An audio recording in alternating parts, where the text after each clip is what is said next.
TemaCast.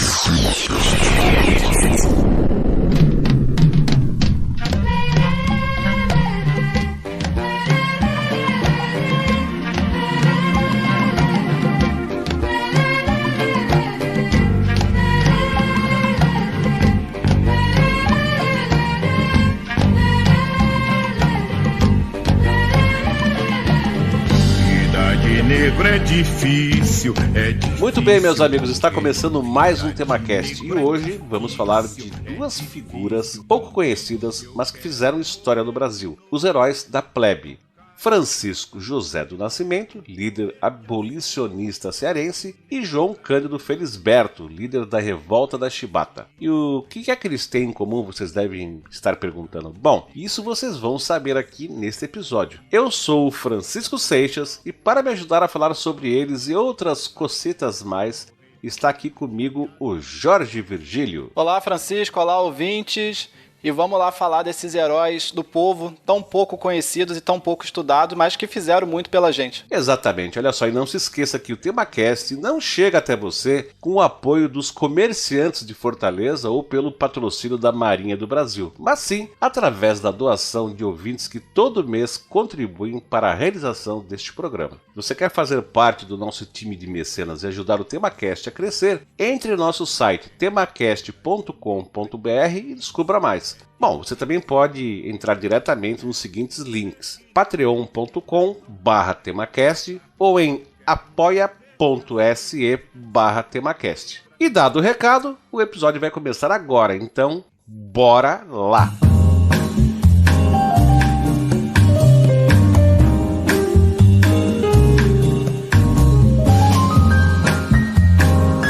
O fortalecimento da causa abolicionista no Brasil na segunda metade do século XIX foi fruto das mudanças que ocorreram no Império nessa época. A partir de 1850, as províncias brasileiras passaram por transformações sociais, políticas e econômicas decorrente da urbanização de suas capitais. Essa urbanização exigiu um complexo quadro administrativo e burocrático de onde emergiram novas forças sociais para além do esquema senhor e escravo, casa grande e senzala. Surgiu uma elite intelectual composta de letrados e profissionais liberais, dentre eles funcionários públicos, professores, médicos, farmacêuticos, advogados e engenheiros. No caso da província do Ceará, de quem trataremos mais especificamente nesta parte do episódio, foram criadas na capital, Fortaleza, nessa época, a Santa Casa de Misericórdia, em 1861, a primeira Biblioteca Pública Cearense, em 1867, filiais do Instituto Histórico e Geográfico e da Academia Francesa e algumas agremiações literárias, que culminariam, por sua vez, em 1894, na criação da Academia Cearense de Letras, a mais antiga Academia de Letras do Brasil, criada 3 anos antes da Academia Brasileira de Letras. Também, em fins do século XIX, foi instalada na província a Estrada de Ferro Fortaleza-Baturité, em 1873, e implementado o primeiro plano urbanístico de Fortaleza, realizado pelo engenheiro e arquiteto pernambucano João Adolfo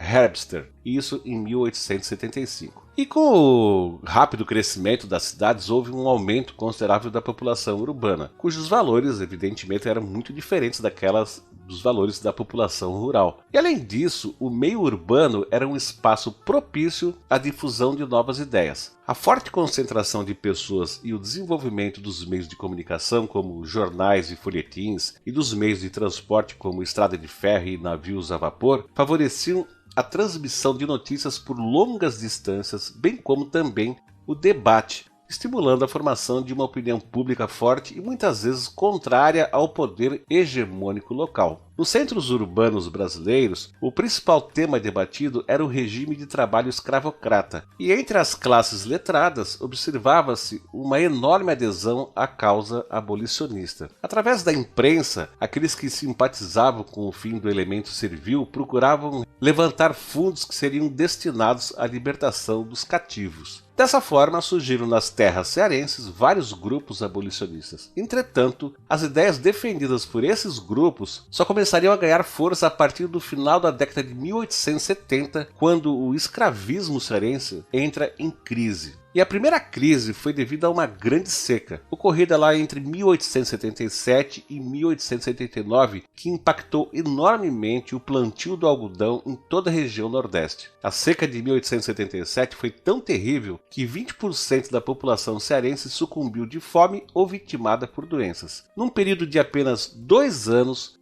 o número de habitantes da província passou de 900 mil para 712 mil habitantes, segundo os relatórios oficiais do governo. E de acordo com o jornalista fortalezense João Brígido dos Santos, natural de São João da Barra, que fica lá no norte do estado do Rio, mas que ele foi criado lá nos sertões cearenses, havia no Ceará cerca de 32 mil escravos nesse período. A maioria deles se ocupava de trabalhos domésticos em consequência da destruição das lavouras. E devido à péssima situação financeira dos latifundiários locais, o tráfico de escravo para o sul do país se intensificou nessa época. E só para os ouvintes entenderem, após a promulgação da Lei Eusébio de Queiroz em 1850, essa lei que baniu de vez o comércio de escravos vindos de fora do país através de navios, a expansão da produção cafeira do centro-sul do país dependia essencialmente da aquisição de escravos que viessem lá da região Nordeste. Assim, a venda de escravos para as províncias sulistas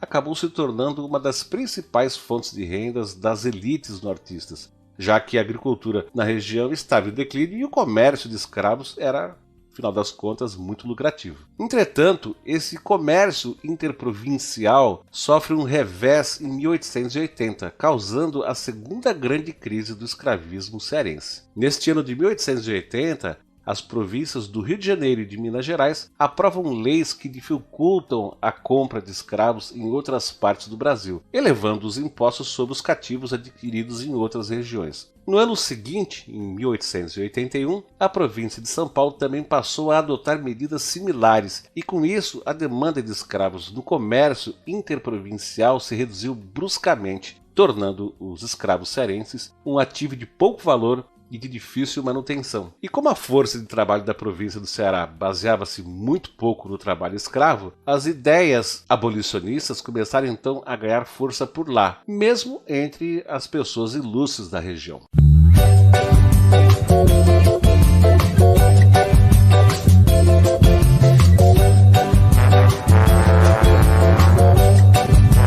Pois é, Francisco. E em 1879, no último ano dessa grande seca, havia surgido em Fortaleza uma pequena organização abolicionista, nomeada Perseverança e Porvir. Essa associação foi fundada por um grupo de jovens, de boa condição financeira da região, quase todos ligados ao comércio fortalezense. José do Amaral, Manuel Albano Filho, Alfredo Salgado, entre outros. O grupo se comportava como outras associações similares, que existiam no restante do Brasil, e basicamente eles promoviam muito alarde pela cidade, faziam infindáveis reuniões sem muitos objetivos práticos e recolhiam doações para a compra de cartas de alforria. Por serem oriundos de boas famílias e até parentes de grandes senhores de terra, o discurso do Perseverança e Porvir apelava ali mais para o espírito filantrópico e humanitário da sociedade cearense do que exatamente ali para uma rebelião aberta contra os senhores de escravo. Esses jovens intelectuais abolicionistas,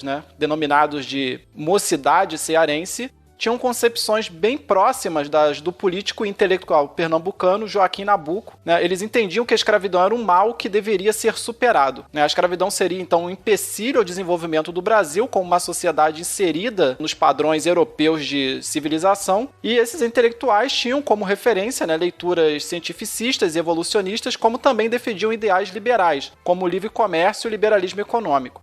Eles pensavam que o Estado brasileiro deveria intervir na organização do mercado de mão de obra e de forma que o fim imediato do regime de trabalho escravo viesse ali acompanhado de uma instrução educacional que formasse o escravo nos novos valores e comportamentos correspondentes ao modo de produção capitalista que estava se instituindo no mundo. A mudança do sistema servil ao livre, deveria então vir acompanhada da garantia de que a organização do trabalho e a hierarquia social não seriam ameaçadas, evidentemente. Qualquer outra forma de comportamento ou reivindicação seria interpretada como ociosidade, vício ou mesmo crime. Ou seja, nós vamos libertar os escravos, mas eles devem aderir, né, a esse novo modelo de sociedade capitalista, senão eles não servem. Em 1880, né, o Perseverança e Porvir se transformou na Sociedade Cearense Libertadora, com o objetivo de tomar uma atitude mais proativa em relação à causa abolicionista, né? Como eu falei, esse pessoal do Perseverança e Porvir não faziam muita coisa ativamente para acabar com a escravidão. Bom, para demonstrar, né, o engajamento da nova sociedade, em uma das primeiras reuniões, né, o presidente interino da mesma, que era o João Cordeiro nessa época, ele retirou um punhal da cintura e cravou o punhal na mesa, né,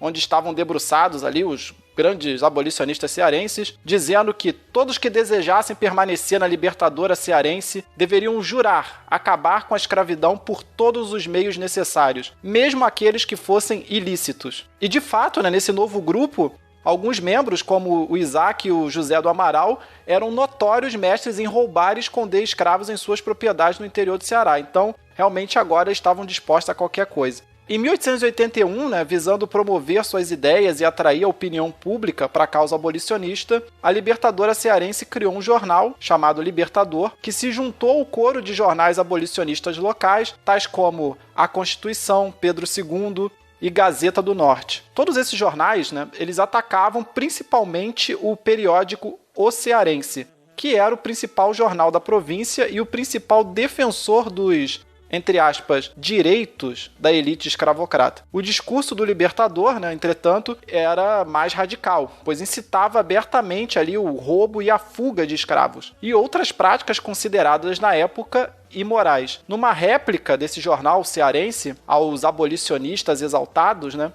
em particular os membros da Sociedade Cearense Libertadora, ele disse, por exemplo, que, abre aspas, a natureza não dá saltos. Entre nós, a questão magna é a da propriedade e, consequentemente, a da indenização. Infelizmente, no Brasil, o escravo é uma propriedade como qualquer outra, e a lei fundamental do Estado protege o direito de propriedade em toda a sua plenitude. Assim, a questão do elemento servil não é de tão fácil solução como se afigura a filantropia. Não será mais prudente deixar que a lei de 28 de setembro de 1871 vá produzindo todos os seus efeitos? Fecha aspas. Nessa lei que ele está se referindo é a lei do ventre livre. Apesar do jornal, né, o mais elitizado da província, reconhecer a escravidão como um mal a ser erradicado, os redatores do Cearense deixavam claro que o direito à propriedade dos latifundiários era mais importante que qualquer tipo de sentimento humanitário para com os trabalhadores escravizados. Além disso, é sintomática, né, essa defesa do jornal de que a tarefa número 1 do Estado brasileiro é assegurar que esses senhores de escravos não seriam lesados de qualquer forma com o fim da escravidão. E aí a gente vê que hoje em dia não é assim, né? A gente fica até surpreendido de pensar que o Brasil já foi dessa forma, né? Mas a gente evoluiu bastante desde então. Em 1882, dissidentes da Sociedade Cearense Libertadora, contrários às ideias radicais do grupo, né, criaram uma nova sociedade que se chamava o Centro Abolicionista. O Centro Abolicionista, né, ele visava promover o fim da escravidão. Claro, todo mundo quer promover o fim da escravidão, mas, né, aqui, entre aspas, que são as palavras deles, sem perturbação de ordem moral ou econômica no seio da família ou da sociedade. E esse grupo aí da família dos bons costumes era liderado por um tal de Guilherme Studart, o futuro barão de Studart, notório personagem homem público do Ceará que contava na época com apenas 26 anos, era tipo o Kim Kataguiri da época dele. Essas duas vertentes, né, digamos assim, do movimento abolicionista cearense passariam daí em diante a rivalizar entre si. Os primeiros se apresentando como os verdadeiros revolucionários abolicionistas e os segundos se apresentando como uma espécie ali de abolicionistas legalistas. Sim, vamos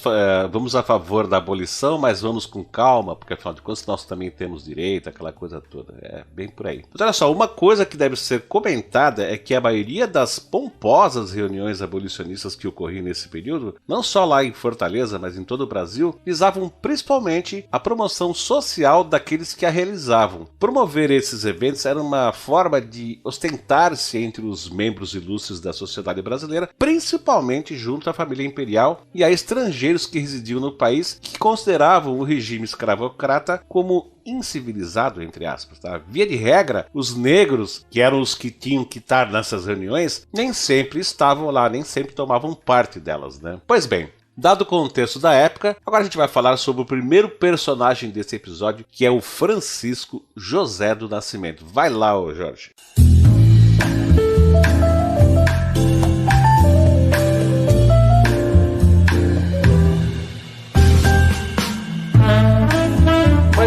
Francisco. As campanhas abolicionistas brasileiras eram, em sua grande maioria, para inglês ver. Aliás, no caso do Barão de Stuart, literalmente, visto que o pai dele era um diplomata britânico estabelecido lá no Ceará. Entretanto, a mensagem abolicionista acabou chegando assim mesmo às camadas mais populares, formada ali, em sua maioria, por mestiços. E embora não exista raças, deixando isso aqui claro, portanto não exista mestiçagem na humanidade, quando a gente falar de mestiço aqui no tema cast, principalmente nesse período, a gente está falando de mestiço no seu sentido histórico, não no seu sentido biológico, que não existiria. Em particular, a mensagem abolicionista chegou a uma classe muito importante para a sociedade de Fortaleza no século XIX, que eram os jangadeiros. E embora não fosse jangadeiro por profissão, como comumente se pensa, apesar de que ele conhecia bem o ofício, o maior líder desses jangadeiros foi o prático da capitania dos portos de Fortaleza, Francisco José do Nascimento. Ele nasceu em 15 de abril de 1839, na praia de Canoa Quebrada, na cidade de Aracati, no litoral cearense. Filho do jangadeiro Manuel do Nascimento e de Matilde Maria da Conceição,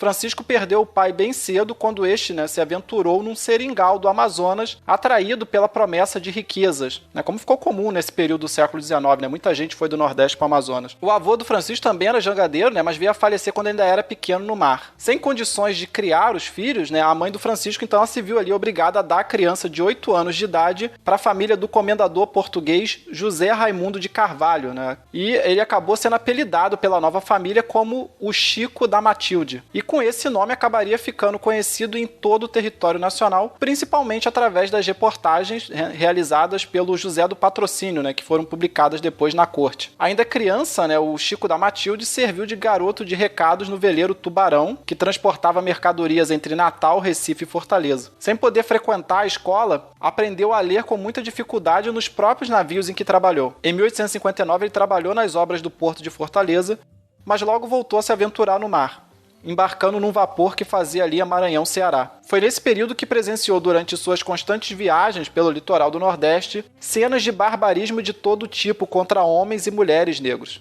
Já sabendo ler e escrever, Chico sentia que o drama daquele amontoado de infelizes era, de alguma forma, de sua responsabilidade. Apesar de ser um homem livre, ele era mulato. E a realidade dos mulatos livres do Ceará ela diferia muito pouco da realidade dos escravos propriamente ditos. Em Fortaleza, onde o Chico passou a morar, havia até mesmo faixas especiais para os escravos e pessoas de cor nas praças. Até na igreja, ricos e brancos tinham lugares reservados. A gente de bem se sentava em cadeiras pagas e numeradas, e as igrejas eram divididas por castas. Igrejas para brancos, igrejas para mestiços, para escravos, etc. Na verdade, havia até mesmo igrejas para comerciantes, já que os comerciantes eram vistos como uma ralé no Brasil, pessoas que trabalham ganhando dinheiro não são gente boa. E pelo contato travado por Chico Maria de outros países que já haviam, ali abolida a escravidão, isso contribuiu para fazer crescer nele a indignação contra os maus tratos a que eram submetidos os marinheiros brasileiros, em sua maioria negros, fossem livres ou escravos. Os marinheiros no Brasil nessa época eram uma mistura ali de homens livres e escravos. Segundo o seu principal biógrafo, que é o Edmar Morel, foi também nesse ano de 1859 que o Chico da Matilde conheceu, em uma de suas muitas viagens a São Luís do Maranhão,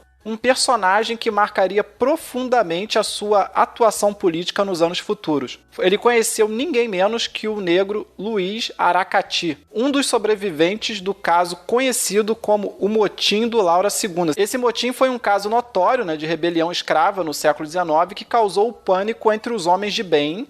E eu sempre cito essa expressão homens de bem porque era assim que as pessoas falavam nos jornais e a gente vê isso até hoje. Então essa rebelião ela causou pânico entre os homens de bem nos primórdios ali do Império do Brasil. Por ter trabalhado no Porto de Fortaleza e ter contato com os marinheiros mais velhos, é bem provável que o Chico já tivesse ouvido falar do motim do Laura II antes mesmo de conhecer o Luiz Aracati. Para o seu biógrafo, o Edmar Morel, o fascínio produzido pela impressionante história do motim, ainda mais narrada por um de seus participantes, teve grande influência na sua formação moral. Principalmente porque o Luiz Aracati, como seu nome deixa explícito, ele era oriundo da mesma cidade que o Chico nasceu. Então eles eram conterrâneos. E por coincidência, o motim se deu em 1839, que foi o ano em que o Francisco nasceu. Pode ser que todas essas coincidências tenham contribuído para que o navegante negro, como o Francisco José do Nascimento ficou conhecido, viesse a tomar a luta contra aquelas injustiças como uma missão pessoal. Exato, isso a gente tá falando de motim e tal, etc. Mas hoje em dia ninguém se lembra mais dele.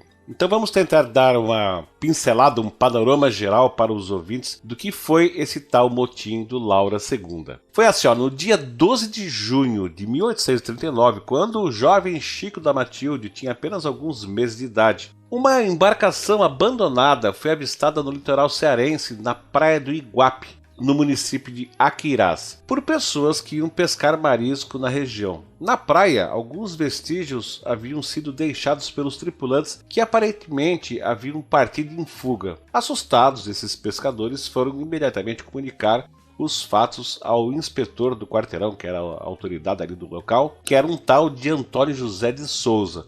E poucas horas depois, um morador do local de nome Alexandre Gomes veio até o inspetor comunicar, abre aspas, que pela sua casa passaram 14 homens pardos, um branco e um preto ferido de uma facada, os quais todos lhes pareciam embarcadiços, fecha aspas. Aí o inspetor resolveu então ir a bordo desse tal navio, acompanhado por 8 homens armados para fazer a tal das devidas averiguações. E a bordo da embarcação, o inspetor encontrou, nas suas próprias palavras, o convés sujo de sangue e uma guia de várias mercadorias carregadas por Sharp, Stanley e Comp. Fecha aspas. No dia seguinte, o juiz de paz de Aquiraz, Francisco José Amora, ficou ciente dos acontecimentos e também foi ao local para investigar o caso, mas só que ele não pôde ir a bordo porque o navio, após ser saqueado pela população, tinha ido a pique. Aliás, uma aspas aqui, é bem comum até hoje no Brasil, né, cara? Tomba um caminhão com carga, vai a população lá e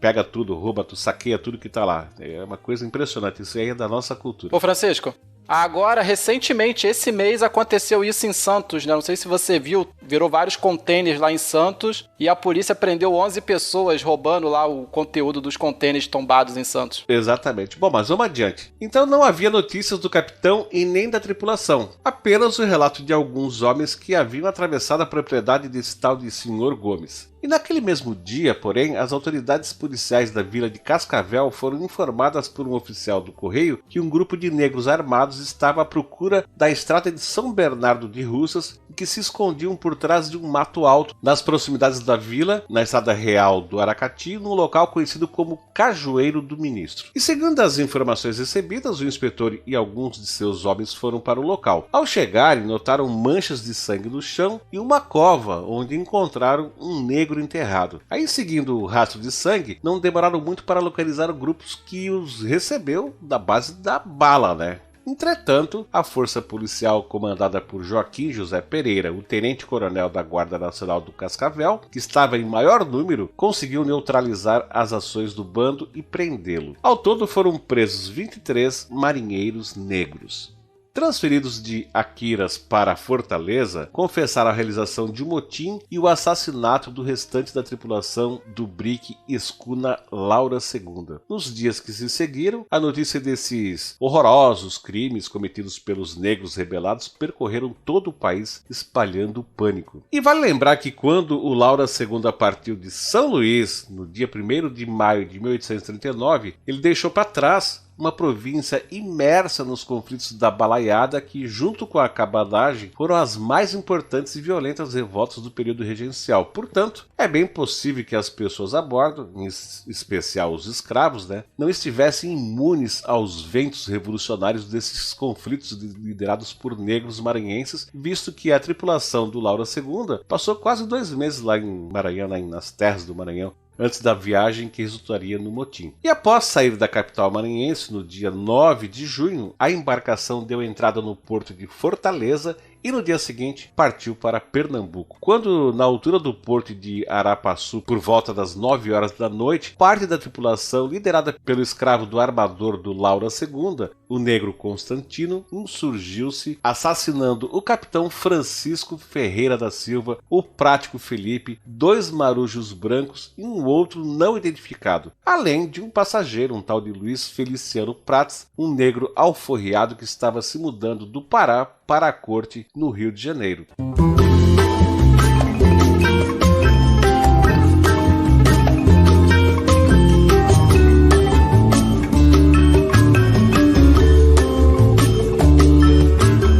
as causas, né, desse motim, né, foram apontadas pelo jornalista João Brígido dos Santos, né? Segundo ele, quando o navio chegou à Fortaleza, o Constantino, acompanhado de alguns de seus companheiros, foi a presença do capitão queixar-se ali do mal que passavam e mostrar-lhe o pouco comer que eles distribuíam. O capitão ele não deu ouvido às reclamações e ainda os advertiu dizendo que o que eles mereciam eram muito açoite e que por reclamações parecidas o contramestre tinha dado com uma colher a cara do marujo Hilário. Assim, o desejo de vingança contra os maus tratos, a falta de comida e a violência com que eram tratados acabaram ali sendo o combustível dessa conspiração que teve como apoio Antônio Angola, Bento Angola, o marujo Hilário, né, que esse mesmo que havia levado aí umas bordoadas do contramestre, e o João Mina. Formulado o plano de ação, logo decidiram colocá-lo em prática a fim de se tornarem os senhores da embarcação, né? A estratégia foi esperar a substituição do marujo Bernardo por José Mina, no leme, e esperar até o capitão e a maioria dos passageiros irem dormir. Antes de deflagrarem o motim, os rebelados roubaram do marujo Maia uma garrafa de cachaça, e aí depois, né, devidamente espiritualizados, partiram para o combate, cada um ali incumbido de uma tarefa. O Hilário, por exemplo, teve ordem de tomar a faca ao marinheiro Bernardo, enquanto Constantino e João Mina atacaram o capitão em seu camarote. O capitão já havia levado 7 facadas quando conseguiu escapar e se refugiar no leme. Cercado, o capitão se atirou no mar e desapareceu na escuridão da noite, né? Ele acabou falecendo. Quanto a Luiz Cabo Verde, né, ele ficou encarregado do contramestre, o qual matou arrebentando-lhe a cabeça com uma estaca de madeira, e o Cabo Verde também foi o responsável pela morte do prático Felipe, que também foi assassinado na base da cacetada, e cujo corpo, né, com auxílio de Hilário, foi atirado ao mar. Já o Antônio Angola também matou um marujo à paulada e Hilário deu cabo do marujo Maia. Quanto ao negro Benedito, foi dele a missão de matar, também à paulada, o passageiro Feliciano, que era esse negro alforriado que estava indo para o Rio de Janeiro. É interessante, né, perceber que as armas utilizadas pelos amotinados, facas e peças de reparos ou partes do navio, instrumentos, né, de trabalho ali do que eles usavam, né, no dia a dia, foi o preferido, né, para fazer o motim. Por isso, a estratégia utilizada, o elemento surpresa, foi fundamental para o sucesso da empreitada, mesmo não dispondo de armas mais poderosas. O capitão e seus comandados, né, não tiveram tempo de reagir, muito menos de se equipar e organizar a repressão aos amotinados. Tão fulminante foi o ataque. Isolados e pegos de surpresa, eles acabaram sendo uma presa fácil. Após o término da, entre aspas, né, dança, né, que era como eles chamavam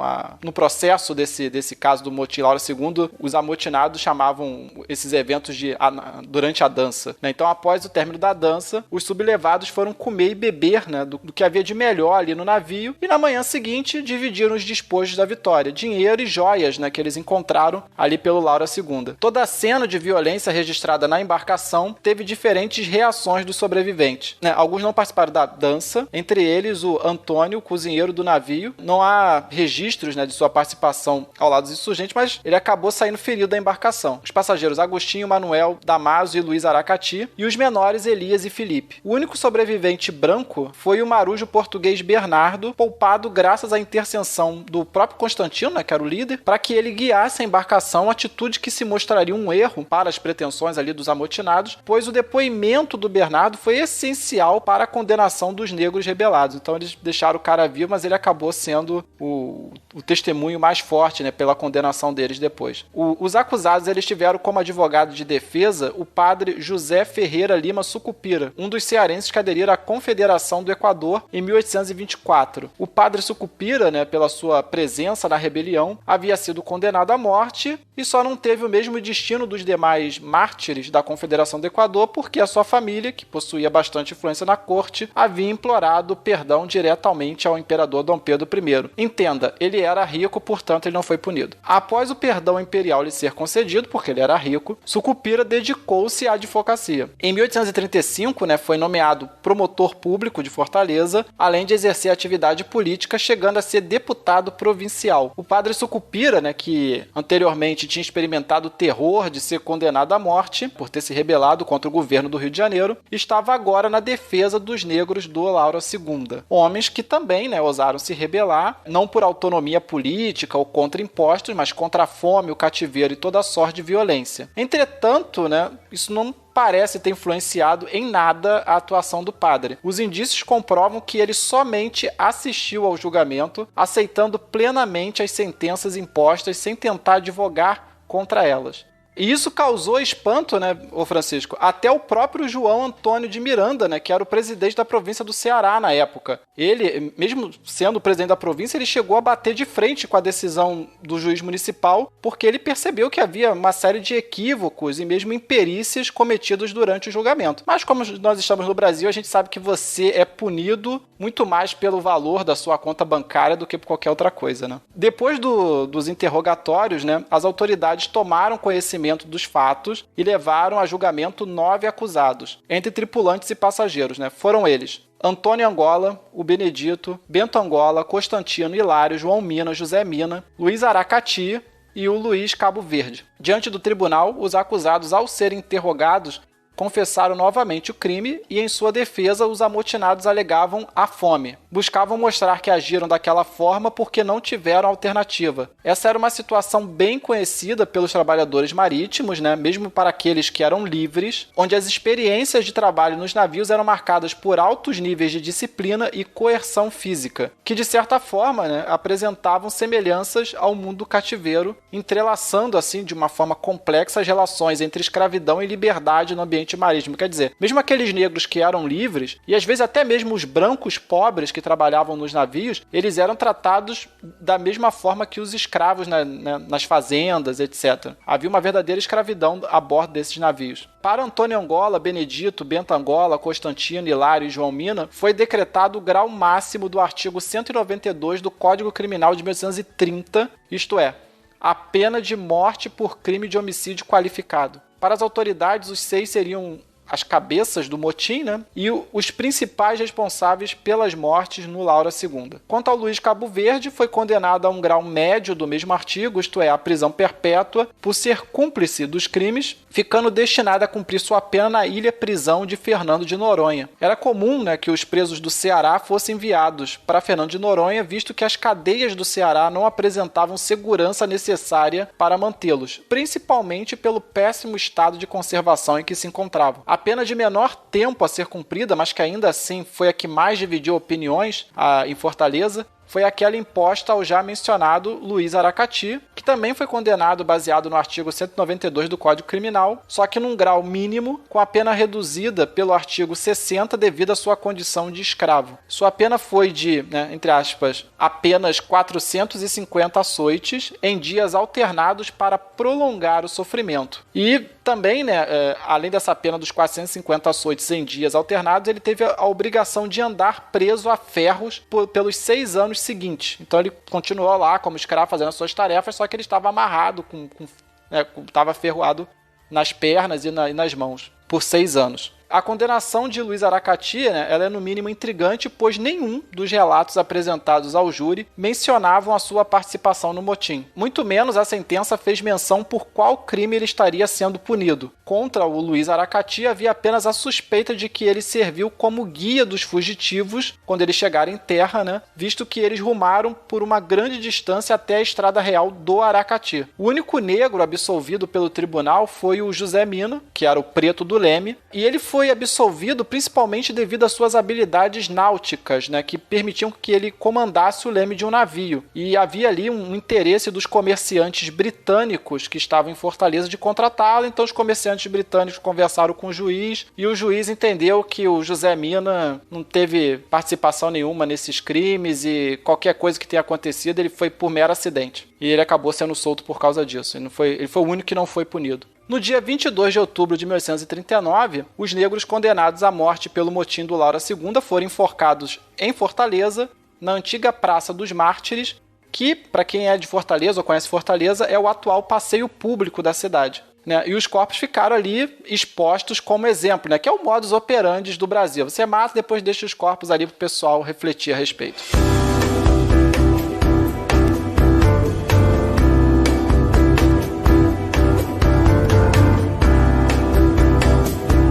Exato. Bom, mas enfim, agora que a gente já sabe o que foi esse tal de motim que inspirou o jovem Chico da Matilde, o que foi que ele fez depois de saber de toda essa história em primeira mão da boca do próprio Luiz Aracati? Bom, em 1874, Chico da Matilde foi nomeado para o cargo de segundo prático da capitania dos portos de Fortaleza. 3 anos depois, contribuiu para o trabalho de socorro às vítimas da Grande Seca de 1877, aquela que a gente já mencionou, e que acabou dizimando quase 1/4 da população cearense. Nessa época, Chico conheceu o João Cordeiro, que, como também já mencionamos, foi o presidente da Sociedade Cearense Libertadora. Então, atraído pelos discursos anti-escravagistas e republicanistas de Cordeiro, Chico aderiu à tal da Libertadora. Com a sua ajuda, os membros mais audaciosos do grupo promoviam roubos de escravos durante a noite que eram transportados de jangada para lugares seguros. Essas ações tinham a dupla função de libertar mais escravos e acabar tirando a moral da polícia e dos coronéis. Quando um tal de coronel Antônio Pereira de Brito Paiva, do Partido Liberal, teve algum de seus escravos levados durante a noite, ele não perdeu tempo e acusou de furto quem? O prático Chico da Matilde e outros membros da Libertadora, como por exemplo Joaquim Teles Marrocos, Xavier de Castro e Isaac Amaral. E aí o que aconteceu? Esse caso foi parado nos tribunais e acabou dividindo a opinião pública de Fortaleza. O já citado jornalista João Brígido, conhecido por sua escrita panfletária como bom colaborador que era do jornal O Cearense, advogava em favor de quem? Do coronel, né? Enquanto, claro, os jornais abolicionistas defendiam a inocência dos membros da Libertadora. O julgamento foi realizado na antiga Câmara Municipal, na atual Rua Floriano Peixoto, e as sessões contavam com a presença de quase toda a cidade e viraram motivo de piada e de zombaria. Isso porque o Isaac Amaral, que era proprietário de várias carroças, ordenou aos seus funcionários que enchessem essas carroças com latas vazias.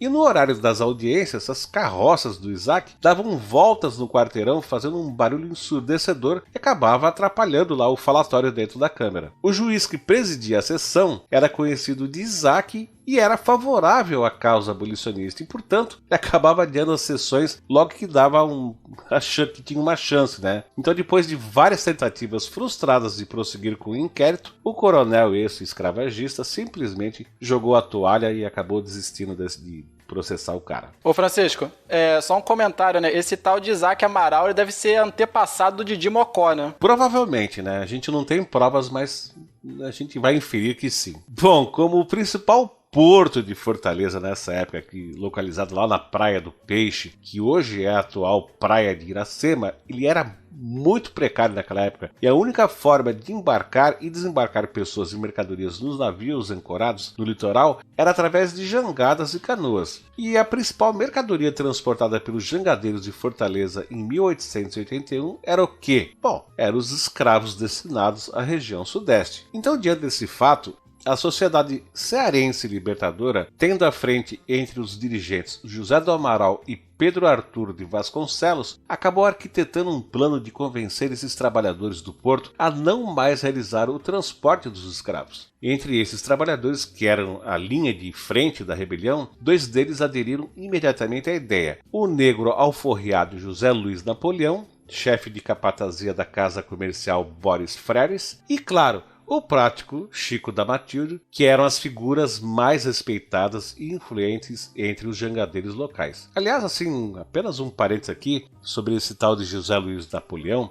Ele foi uma figura essencial para a organização dos jangadeiros em 1881. E era até mais popular que o Francisco José do Nascimento, né? É o Chico da Matilde. No entanto, historicamente ele acabou eclipsado pelo colega, pois a elite letrada cearense elegeu, entre aspas, por assim dizer, né, o Chico da Matilde como um grande herói do movimento abolicionista cearense, principalmente pelo fato de Francisco ser mais instruído e de ter a pele mais clara. E tem mais.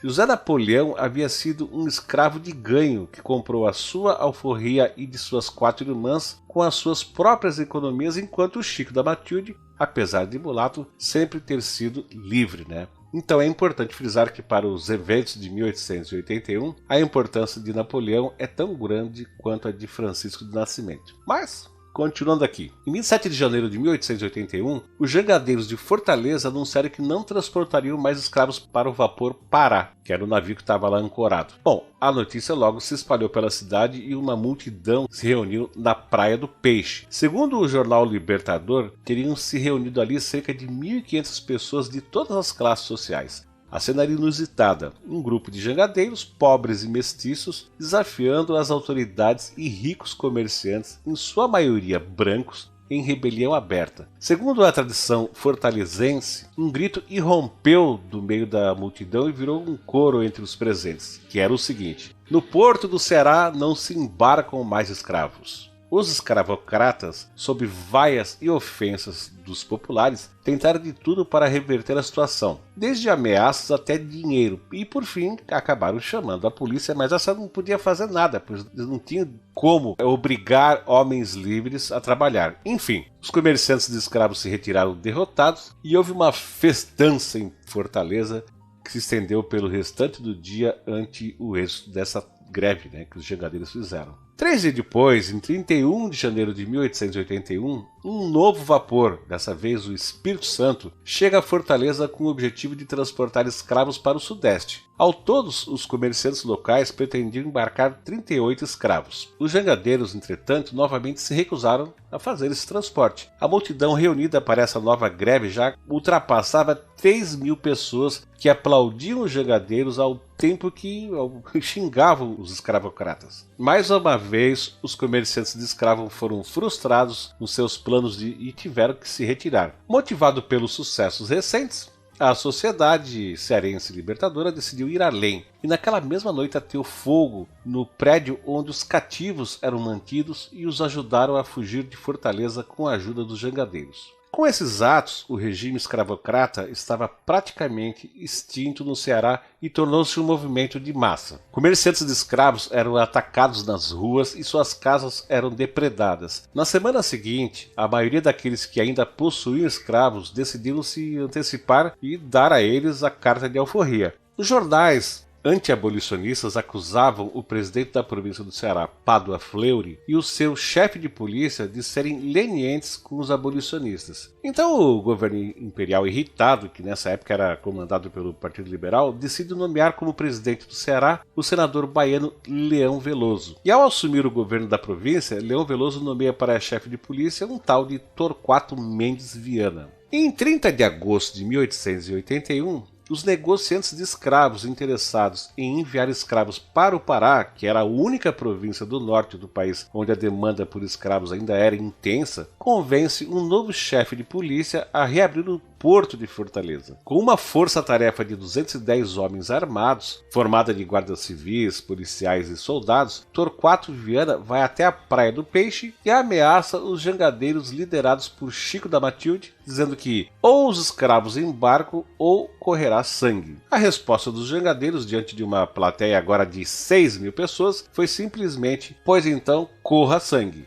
Aproveitando a algazarra dos populares que repetiam o coro de que no Ceará não se embarcava mais escravos, membros da Libertadora Cearense aproveitaram para raptar 2 escravas com um coche, que é um tipo de uma charrete, bem diante dos olhos do chefe de polícia. Esse coche partiu em disparada para os subúrbios de Fortaleza sob forte aplauso dos presentes. Torquato Viana, enfurecido e completamente desmoralizado, ainda organizou uma busca, mas não teve sucesso. Ao governo, pressionado pelos comerciantes, restou apenas se vingar, demitindo Chico da Matilde das capitanias dos portos e outros servidores públicos ligados à greve. Pois é, Francisco, mas de toda maneira, o movimento abolicionista no Ceará tornou-se irreversível. Tornaram-se diárias as fugas a partir daí. E muitos escravos chegaram mesmo a entrar na justiça, sem sucesso, alegando que tinham o direito de ser livres. A solução encontrada pela Assembleia Provincial do Ceará, que era controlada, evidentemente, pelos latifundiários, para remediar ali a situação, foi aprovar leis que lhes permitiam usar o tesouro da província para comprar a alforria de seus próprios escravos, pelo mais elevado preço possível, permitindo assim que seus antigos senhores não sofressem maiores prejuízos. Que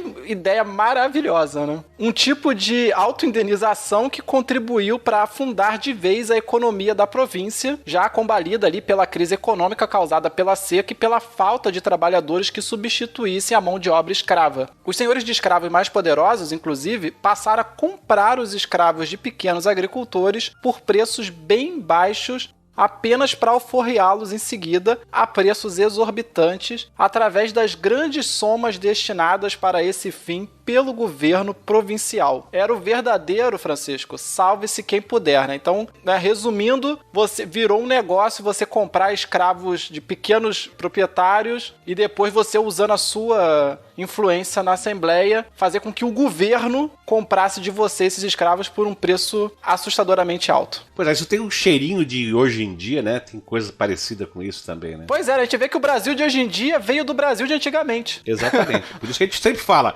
tu quer entender o que acontece agora, conheça a tua história passada para você, inclusive, saber como é que vai ser a tua história futura. A sua, que a gente quer dizer, é a história do país que você mora, né? Pois é, cara.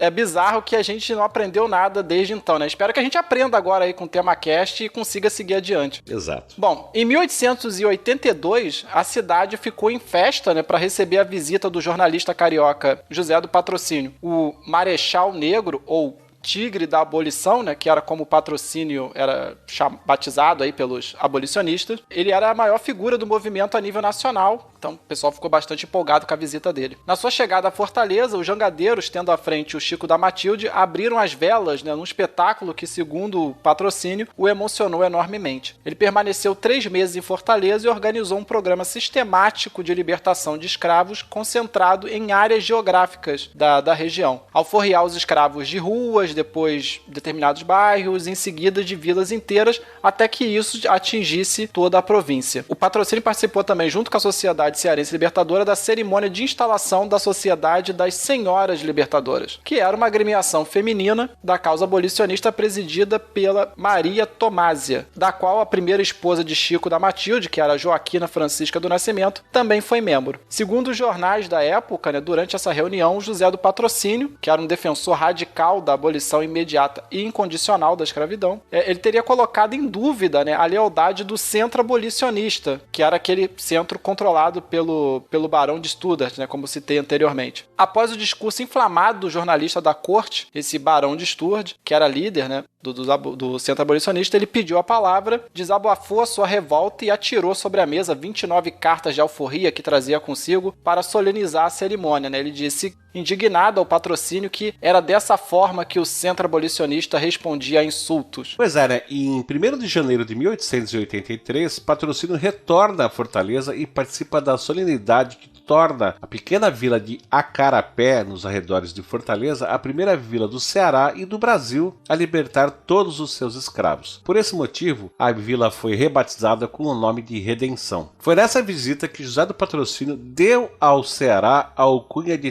Terra da Luz, pelo protagonismo na abolição derradeira da escravatura. Várias outras vilas cearenses, como Aracoiaba, Itapajé e Pacatuba, também libertaram seus escravos neste mesmo ano. Em 24 de maio de 1883, Fortaleza se torna a primeira capital brasileira a alforriar completamente os seus escravos. A partir daí, com exceção do jornal O Cearense, que continuava a bater na tecla do direito à propriedade do homem de bem, praticamente já não havia resistência contra a abolição no Ceará. Em 19 de outubro de 1883, a Assembleia Provincial do Ceará desferiria o golpe final, elevando os impostos sobre a posse de escravos a 100 mil réis, que era uma quantia superior ao valor comercial do escravo. Essa última medida também foi uma forma de obrigar os pequenos proprietários a vender seus escravos para os grandes senhores de escravos, que depois os alforriavam sem prejuízo via os fundos provinciais, como a gente acabou de falar e como o Jorge acabou de explicar. No ano seguinte, em 24 de março de 1884, José do Patrocínio veio novamente a Fortaleza. Cara, esse cara podia ter mudado direto lá pra Fortaleza, né? O cara ia pra caramba, né? Exatamente, ele gostava tanto, né? Ele deveria ser nomeado aí cidadão honorário de Fortaleza. Exato, mas ele volta em 24 de março de 1884 para participar da sessão solene do plenário da Assembleia Provincial Cearense, em que o Ceará declararia extinta a escravatura na província. No dia seguinte, 25 de março de 1884, em meio a um grande festejo com fogos de artifício e tiros de canhão na Praça Castro Carreira, ou Praça da Estação, o então presidente da província, Sátiro de Oliveira Dias, encerrou seu discurso aos presentes anunciando que o Ceará não possuía mais escravos. A data não foi, escolhida por acaso. Era a data de aniversário de 60 anos da Constituição Imperial e o dia da Anunciação da Virgem Maria. Quanto ao Francisco José do Nascimento, que foi feito símbolo do movimento abolicionista cearense, após o fim oficial da escravidão na província do Ceará, ele foi trazido no vapor Espírito Santo, que foi aquele mesmo vapor que teria sido usado para transportar escravos para o Sudeste, caso não tivesse ocorrido a intervenção dos jangadeiros. Então ele veio nesse vapor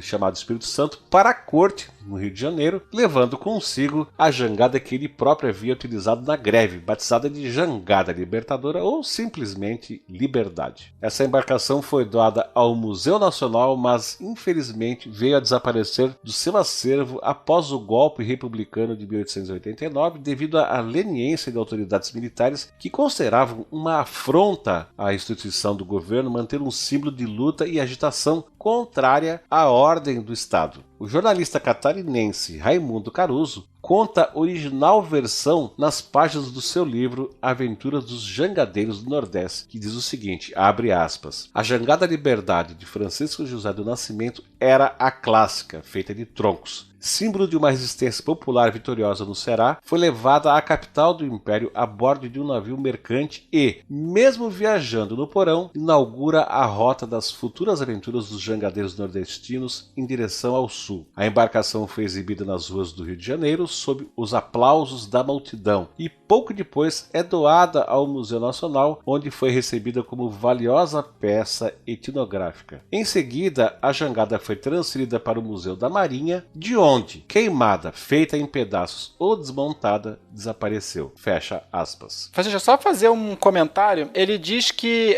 a vinda, né, da Jangada Liberdade para o Rio inaugurou, né, a rota para os jangadeiros do Ceará que passaram a vir para o Rio de Janeiro de jangada. E realmente houve mais de uma ocasião em que os jangadeiros cearenses vieram para o Rio de jangada, né, cruzando todo o litoral nordeste até o Rio, o que é um feito extremamente perigoso fazer isso, né? Muita gente já morreu tentando fazer isso. E isso começou porque surgiu o boato na época de que o Francisco do Nascimento ele tinha vindo para o Rio na jangada, só que ele não tinha vindo da jangada, ele tinha vindo dentro do navio, o Espírito Santo, e a jangada veio dentro do navio. Mas acabou o boato se espalhando de que ele tinha feito isso na jangada e depois as pessoas passaram a fazer isso de jangada mesmo. Sim, isso me lembra daquele ditado que diz assim, bom, não sabendo que era impossível, fui lá e fiz, né? Exatamente. Bom, mas olha só, tinha um famoso desenhista italiano, um tal de Angelo Agostini, e que era o principal ilustrador do Rio de Janeiro nessa época, e que registrou e homenageou o fato na capa da revista Ilustrada, com uma litogravura com ilustração alegórica do Chico da Matilde, com a seguinte legenda, abre aspas, à testa dos jangadeiros cearenses, Nascimento impede o tráfico dos escravos da província do Ceará vendidos para o sul, fecha aspas. Depois de o navio ter ancorado nas águas da Guanabara, o Chico da Matilde, agora a bordo da jangada e em meio ao delírio da população que o aguardava, chegou finalmente ao cais do Porto do Rio, na companhia de outros 2 jangadeiros que o acompanharam desde Fortaleza, que eram o Francisco de Alcântara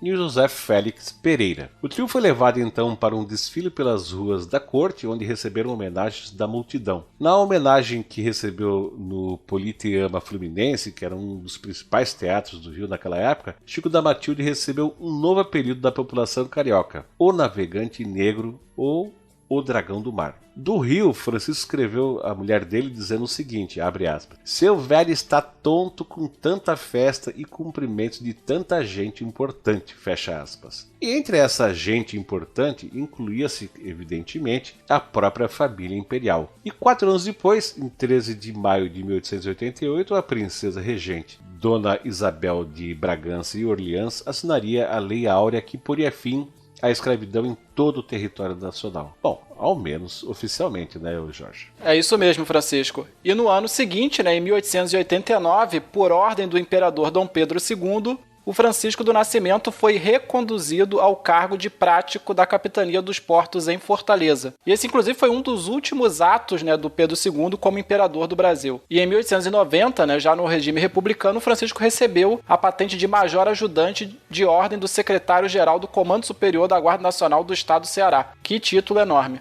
Mas o tempo passou, as velhas oligarquias se apossaram da República, o fantasma de um possível retorno da monarquia foi afastado e a saga do Dragão do Mar começou a ser esquecida pela população, que acabou sendo ali influenciada pelas teorias raciais cientificistas importadas da, entre aspas, civilizada Europa. Decepcionado, longe do seu grande amigo, agora senador João Cordeiro, Nascimento conheceu o menosprezo dos próprios abolicionistas dos quais havia sido aliado. Ou seja, aquela juventude branca rebelde, agora estava no governo, agora era gente importante e acabou esquecendo lá do pobre mulato jangadeiro. A coisa foi a tal ponto que o Barão de Studart, que a gente citou anteriormente, ele escreveu um famoso dicionário que se chama Dicionário Bibliográfico e ali ele registrou a vida de grandes personalidades do Ceará. Mas nesse dicionário ele sequer menciona a existência do praeiro, que simbolizou a luta pela abolição da escravatura naquele estado. Ou seja, o Sturgeon simplesmente varreu o Francisco do Nascimento da história do Ceará. Segundo o Edgar Morel, que escreveu o livro Dragão do Mar, que é a biografia do Francisco do Nascimento, abre aspas, um homem da plebe, num país onde ninguém leva a sério o esforço próprio, não pode ter história. Ademais, o jangadeiro Francisco José do Nascimento era de cor e sem instrução. Mulato ignorante e pobre, o seu nome não mereceu sequer figurar nos índices biográficos. Fecha aspas. Um dia após a proclamação da República, em 16 de novembro de 1889,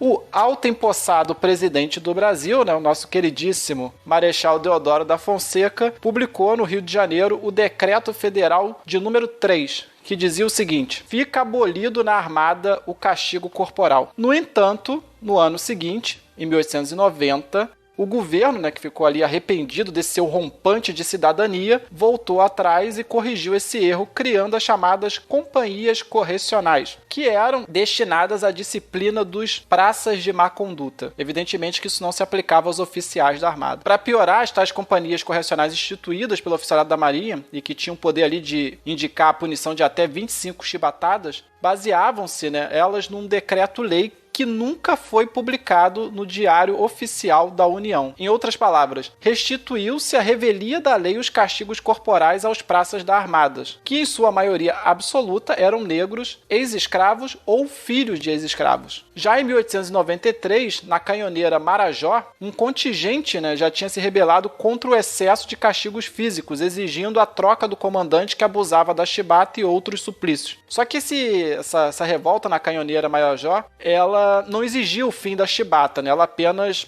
exigiu a troca do comandante do navio, considerado muito cruel. O Francisco José do Nascimento, ele faleceu na capital cearense, poucas semanas antes de completar 75 anos, em 5 de março de 1914. O seu nome é hoje dado a um centro de cultura e a uma rádio de Fortaleza. Além disso, há uma escola pública estadual, cujo nome também homenageia o Chico da Matilde, localizada no bairro do Mucuripe, que é a Escola de Ensino Médio Dragão do Mar, que foi fundada em 1955 com o objetivo de alfabetizar os filhos de pescadores que moravam naquela região. Um tradicional grupo de estudos libertário com sede no Ceará também recebe o título de Dragão do Mar em sua homenagem. Em 23 de agosto de 2013, a Petrobras, por meio de sua subsidiária Transpetro, lançou ao mar um navio petroleiro construído em Pernambuco, batizado de Dragão do Mar em sua homenagem.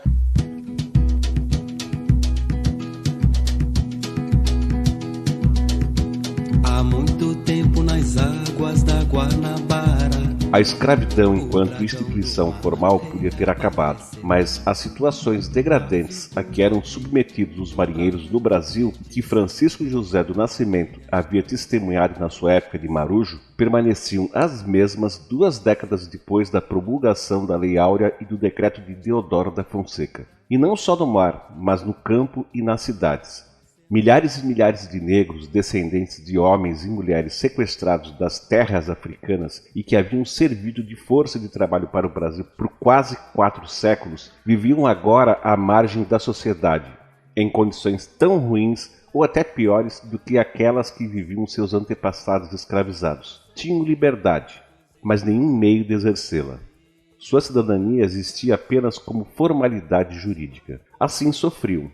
Sofriam com a fome, com a arbitrariedade da justiça e com a violência policial. Apinhados onde e como dava, sofriam com a falta de saneamento e teto, sob os olhos vigilantes da República da Ordem e Progresso. Mas sofriam principalmente com a ignorância, a sua própria em relação às ciências formais e com a dos letrados em relação à sua existência.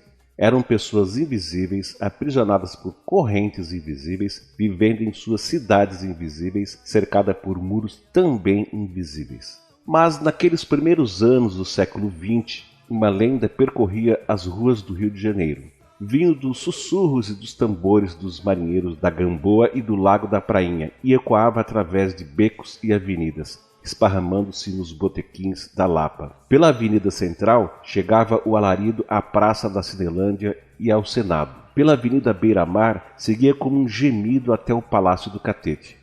Pela 1ª de Março, fazia estremecer também o Morro do Castelo e a Câmara dos Deputados. Por vielas que entrelaçavam a Cidade Velha com a Nova, alcançavam os morros da Conceição, da Favela e de São Carlos. Era um fio de esperança que dizia que o dragão do mar ressurgiria nas águas da Guanabara, na figura de um bravo guerreiro, e que ele restituiria a liberdade que uma vez trouxera à capital do Brasil e que fora roubada do povo brasileiro.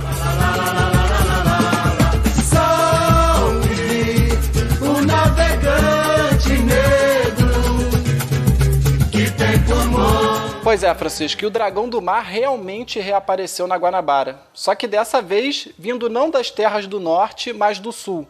E o seu nome era João Felisberto Cândido, nosso segundo personagem de hoje. As pedras pisadas do cais, mas faz muito tempo.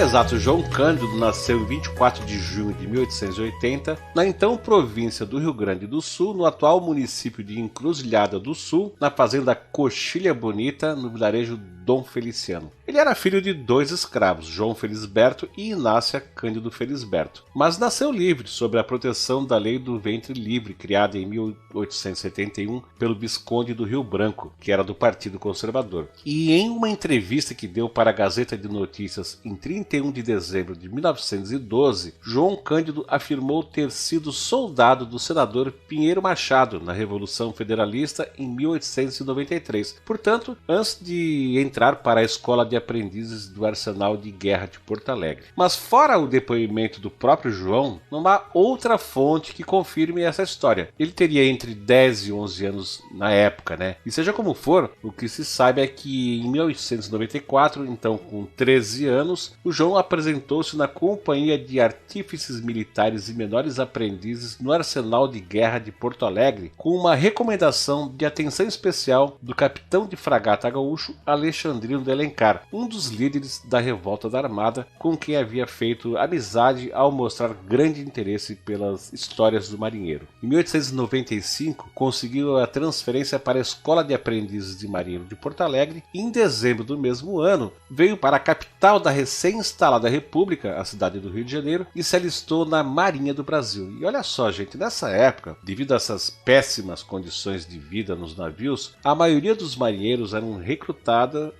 na força pela polícia. Normalmente eram homens negros, pobres, presos por roubo, por portar instrumentos musicais considerados subversivos como pandeiro e participar de rodas de samba, ou por frequentar casas de candomblé ou umbanda, ou mais comumente por crime de vadiagem, ou seja, por ser pego na rua e não ter trabalho fixo. No entanto, o João Cândido destacou-se por ter se voluntariado para o serviço de marinheiro e ingressado na marinha como grumete, ou seja, aprendiz de marinheiro em 10 de dezembro de 1895. Ô Francisco, só um comentário sobre o que você falou, né? É interessante que todo estado que é totalitário, né? E o Brasil, em grande parte, sempre teve um estado totalitário, ou que tende ao totalitário. Quando ele quer perseguir um grupo e ele não tem, vamos dizer assim, não é um estado totalitário declarado, ele não pode simplesmente chegar e falar, eu vou prender essa pessoa porque ela é negra. Mas você pode criar tantos mecanismos, você pode enquadrar tão bem aquele indivíduo que você consegue prender aquele grupo que você quer, você quer atacar sem precisar dizer que você está se referindo àquele grupo. Então você sabe que a maior parte da população de ex-escravos não tinha emprego fixo. Se você pode prender uma pessoa simplesmente porque ela está andando na rua e não tem emprego fixo, você já está, de certa forma, selecionando os negros ao fazer isso. Aí se você ainda inclui candomblé, umbanda, samba, tudo que tá ligado à cultura negra nisso, então basicamente você está prendendo as pessoas por ser negra. Seria mais fácil se dissesse assim, nós vamos prender os negros, né? Eu entendi. Exatamente, é uma forma de você fazer isso indiretamente, né? É porque o Brasil é um estado totalitário que não se assume, né? Pelo menos historicamente nunca se assumia. E só um último comentário sobre isso para não estender muito, essa perseguição, assim, você cercar os negros por todo lado, né? Isso é uma coisa que já vinha desde o Império, porque era uma forma de você, por exemplo, pegar alguém que já foi alforriado e trazer de volta para a escravidão. Só para dar um exemplo disso, o Brasil foi o primeiro país do mundo a criminalizar a maconha. O Brasil inventou a criminalização da maconha. A primeira cidade do mundo a proibir a maconha foi a cidade do Rio de Janeiro. Foi uma lei municipal do Rio de Janeiro que pela primeira vez tornou a maconha ilegal. E depois o Brasil tornou a maconha ilegal e depois o Brasil convenceu o mundo a tornar a maconha ilegal. E a maconha foi tornada ilegal porque era o cigarro que os escravos usavam. Porque era muito mais barato para eles plantar ali um pezinho de maconha e fazer um cigarro. Cigarro de maconha era inclusive conhecido como cigarro de preto. Então, quer dizer, você pegava um cara alforriado que estava fumando maconha, você ia lá, prendia o cara e transformava ele em escravo de novo. E com isso você não burlou a lei. Exato, mas vamos voltar então aqui pro João Cândido. Bom, nos 15 anos que ele serviu a Marinha na ativa, fez uma carreira extensa de viagens pelo Brasil e por vários países do mundo. E nos primeiros anos o João Cândido ele estava sendo instruído. Então muitas das viagens eram viagens de instrução. E mais tarde torna-se instrutor de procedimentos de navio de guerra para marinheiros mais novos, né, o pessoal que estava chegando. E entre 1908 e 1909, centenas de marinheiros brasileiros são enviados do Rio de Janeiro para o Reino Unido para acompanhar o final da construção de navios de guerra encomendados pelo governo brasileiro. O João Cândido foi um deles, né? E nessa viagem ele tomou conhecimento do movimento realizado pelos marinheiros russos alguns anos antes, em 1905, e reivindicando melhores condições de trabalho e alimentação. Uma revolta que ficou conhecida como a Revolta do Encouraçado Potemkin. Inclusive, virou filme nas mãos do diretor russo Sergei Eisenstein, em 1925. Essa revolta do encouraçado russo serviria de principal inspiração para os revoltosos brasileiros, que ficou conhecida na nossa história por a Revolta da Chibata. Exatamente, Francisco. E ainda no Reino Unido, né, os marinheiros que lá estiveram para acompanhar a construção dos novos encouraçados e cruzadores brasileiros iniciaram ali um movimento conspiratório com vistas, né, a tomar uma atitude mais efetiva no sentido de abolir o uso da chibata na Marinha do Brasil. O João Cândido era o marinheiro mais experiente, né, desse grupo e também o de maior trânsito entre marinheiros e oficiais da Marinha do Brasil. Sempre prestativo, né, desempenhou várias funções nos navios. E por esse motivo era uma das pessoas que melhor conhecia o funcionamento e a capacidade de manobra da esquadra brasileira, talvez melhor do que a maioria dos nossos oficiais, né? Era muito admirado pelos praças do navio e bem visto pelo oficialato devido à sua disciplina e pelas suas habilidades como timoneiro, tendo sido indicado, por exemplo, para representar o deus Netuno na travessia do encouraçado Minas Gerais e do encouraçado São Paulo pela linha do Equador. Só explicando aqui, né, essa é uma tradição dos marinheiros, onde o almirante do navio pede licença ao deus dos mares para cruzar o centro da terra. Então eles pegam lá um marinheiro, o cara representa o deus Netuno e o almirante pede licença para ele quando eles vão cruzar a linha do Equador. O João Cândido também era normalmente convocado para resolver disputa entre os marinheiros, que via de regra terminava em combate corporal e navalhadas. Por essas razões, sua escolha como líder do movimento pelos revoltosos foi mais do que natural. Em 1910, o ministro da Marinha era ninguém menos que o agora almirante Alexandrino de Alencar, que é aquele mesmo que havia dado uma carta de recomendação para o João Cândido, para que ele fosse aceito lá na escola do Rio Pardo. A primeira tentativa, né, do João Cândido para resolver essa questão dos abusivos castigos físicos, ela foi pacífica. Através do almirante Alexandrino de Alencar, ele conseguiu uma audiência com o presidente do Brasil, que na época era o carioca/fluminense Nilo Peçanha, onde apresentou a proposta dos marinheiros. A audiência, entretanto, não deu em nada, nem o presidente nem o ministro da Marinha tomaram qualquer providência contra os abusos e, então, esgotada, né, as tentativas pacíficas, os marinheiros decidiram que iriam fazer uma sublevação, uma revolta pelo fim do uso da chibata em 25 de novembro de 1910, logo após a posse do novo presidente, que seria o também gaúcho Hermes da Fonseca. Inicialmente, o Comitê Revolucionário dos Marinheiros havia pensado em deflagrar a rebelião no dia da posse, né, do Hermes da Fonseca, em 15 de novembro, mas por fim fixaram a data no dia 25. Entretanto, menos de uma semana após a posse do Marechal Hermes da Fonseca, em 21 de novembro de 1910, um acidente na esquadra fez antecipar a revolta, né? O marinheiro Marcelino Rodrigues de Menezes introduziu ilegalmente aguardente a bordo do encoraçado Minas Gerais com o objetivo de participar do mercado clandestino, né, de cachaça que havia dentro dos navios. Nos longos períodos que eles passavam no mar, né, o valor comercial da bebida era bastante elevado, como vocês podem imaginar. Entretanto, esse comércio ilegal nos navios era controlado por um grupo de marinheiros conhecido como faixas pretas, que eram os marinheiros mais velhos, que vinham lá dos tempos do Império. A maioria agora já era cabo e eram homens assim muito brutais, né, que haviam sido preparados para o trabalho pesado nos antigos navios à vela, e que agora se achavam um pouco deslocados, né? Agora que a Marinha tinha modernizado a sua frota, os navios já tinham uma propulsão mecânica, né? Movida a vapor, etc. Esses faixas pretas, né, não podiam simplesmente impedir Marcelino de participar do comércio de cachaça, pois caso tentassem fazê-lo, todo o esquema podia ser debelado. Entretanto, podiam, né, facilitar para que ele fosse descoberto pelos oficiais. Assim, o cabo Valdemar de Souza, que estava de serviço no dia, ele delatou Marcelino, relatando ao oficial do dia que ele havia sido visto com cachaça a bordo. Irritado com a delação, Marcelino foi lá tirar satisfação com o cabo, munido, claro, de uma navalha. Após um combate, o Marcelino derrubou o cabo no chão e começou a talhar o rosto dele com a navalha, enquanto a marujada em volta aplaudiu o castigo merecido do dedo duro, né? Aquele pessoal, os famosos pilheiros, né? O pessoal botando pilha lá para a briga ficar pior. Após serem apartados pelos tenentes, né, Marcelino foi preso e levado à presença do comandante do navio, que era o capitão de mar e guerra Batista das Neves. Quando indagado pelo capitão quantas garrafas de cachaça trazia a bordo, né, o Marcelino retrucou que 2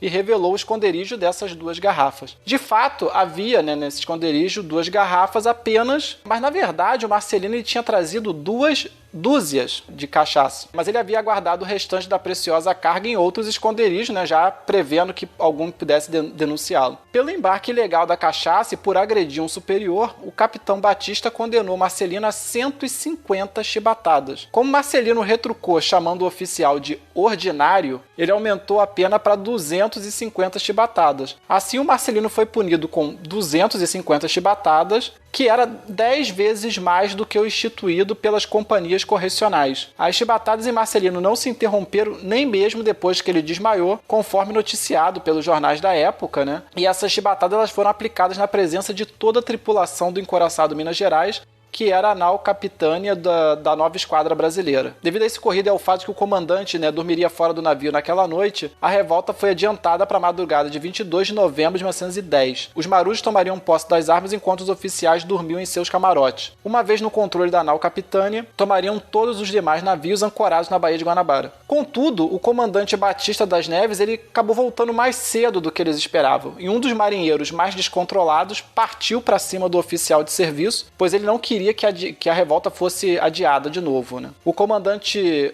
ouviu o barulho, assim como os outros oficiais, e todos vieram para o convés. Mesmo aconselhado a se abrigar, o comandante disse que não sairia de bordo do navio, insistindo em tentar fazer os marinheiros obedecerem às suas ordens.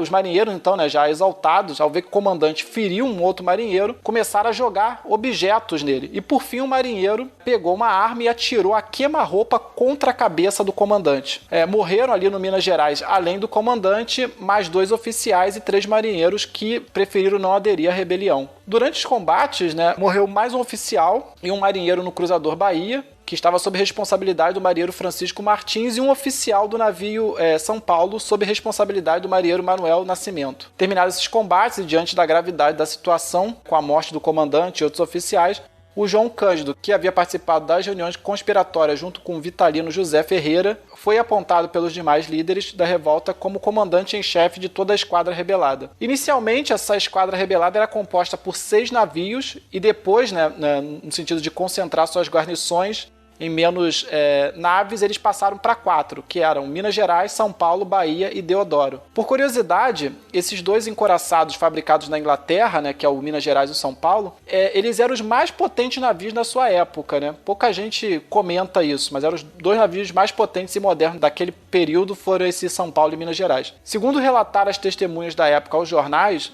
a revolta ela se iniciou com o estrondo dos canhões desses 2 encouraçados, e esse canhoneiro durou toda a noite do dia 22 para o dia 23 de novembro. Na Praça 15, as pessoas fugiram assustadas dos disparos de metralhadora realizados pelos navios revoltosos. E na manhã seguinte, os jornais do Rio de Janeiro noticiavam que 2 crianças foram mortas por um projétil que atingiu o antigo Morro do Castelo, que existia ali no centro do Rio. Bom, cara, mas então assim, teve um caso aí de bala perdida. Então estava inaugurado no Rio de Janeiro, que a gente conhece hoje por bala perdida, seria isso? Não, Francisco, na verdade essa instituição da bala perdida ela é um pouco mais antiga no Rio de Janeiro, Na verdade, quem inaugurou a bala perdida no Rio de Janeiro foi o fundador da cidade do Rio de Janeiro, o Estácio de Sá, que pouco depois de fundar a cidade levou uma flechada no rosto. Era uma flecha perdida. Bom, aí não é bala perdida, foi flecha... Mas a bala perdida é uma evolução tecnológica da flechada perdida. Entendi, cara. Então segue adiante, vai.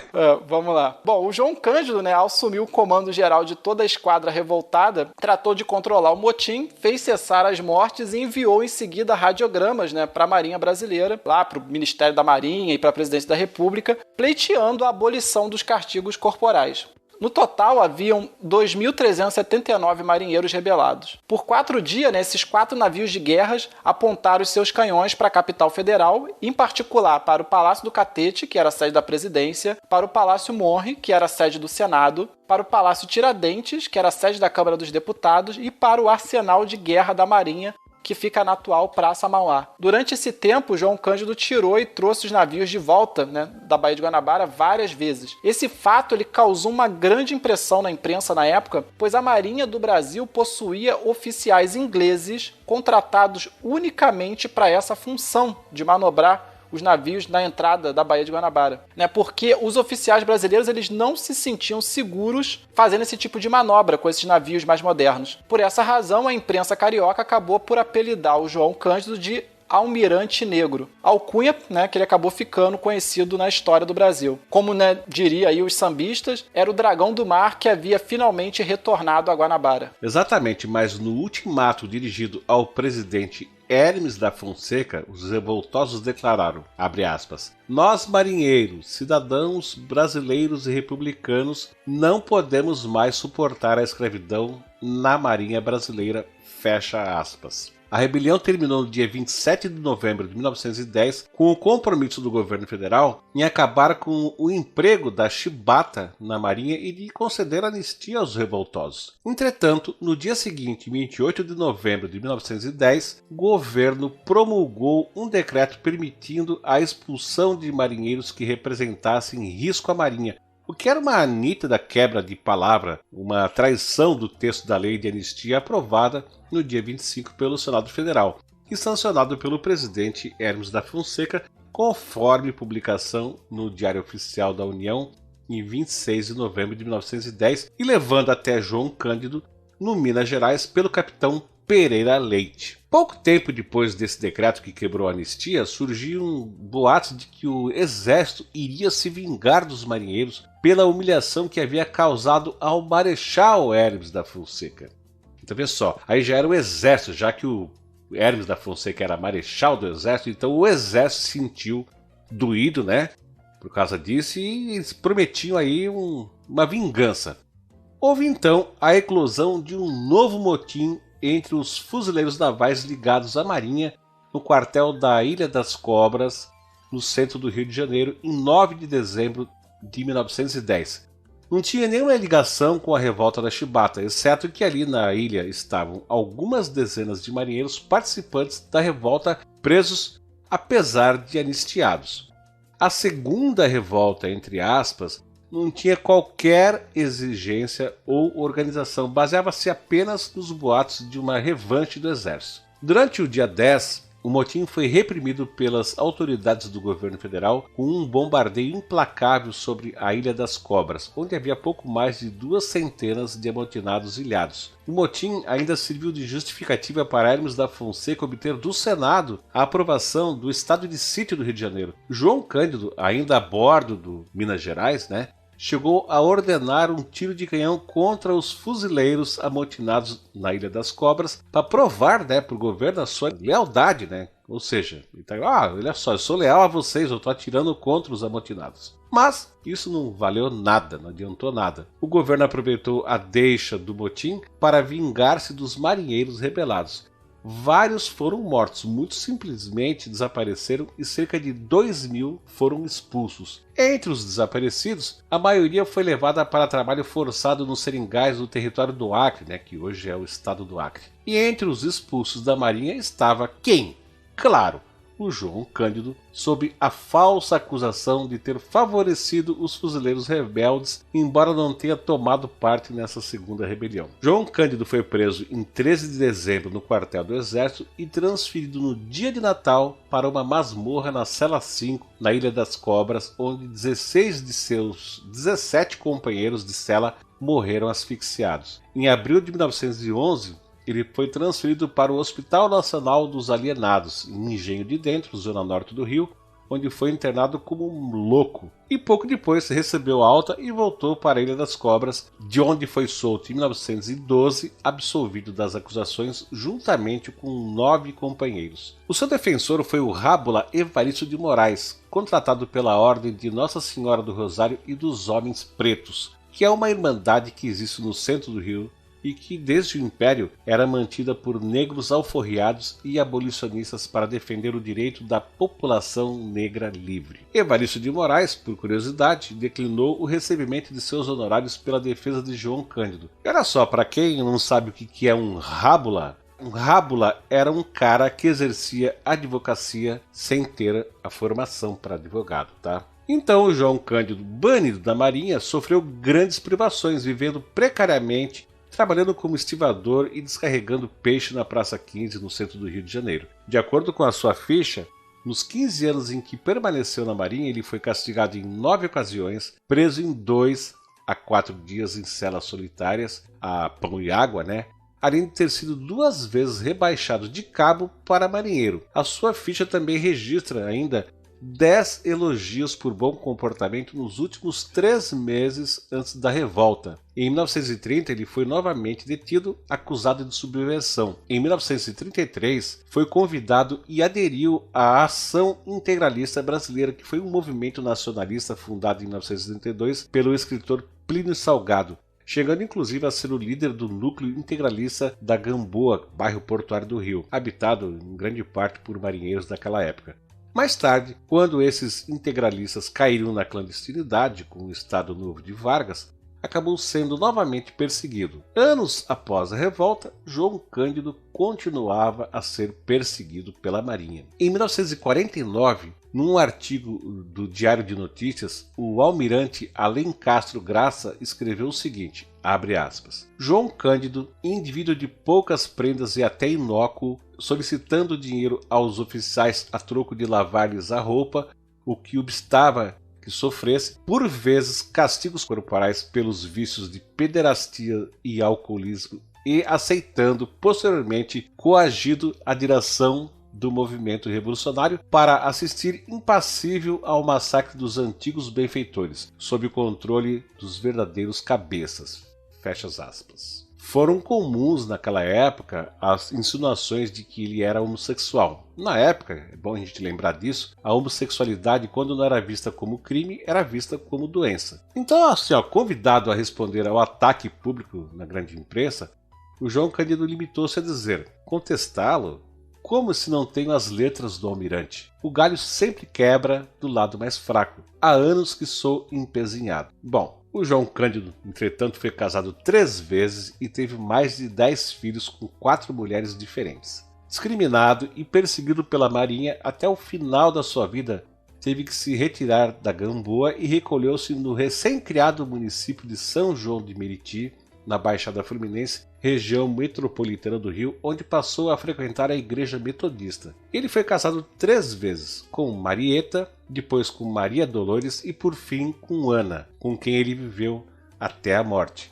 A sua vida conjugal foi marcada por perdas e tragédias. A sua primeira esposa faleceu apenas 4 anos depois do casamento em 1918. Viúvo, casou-se novamente e teve 4 filhos.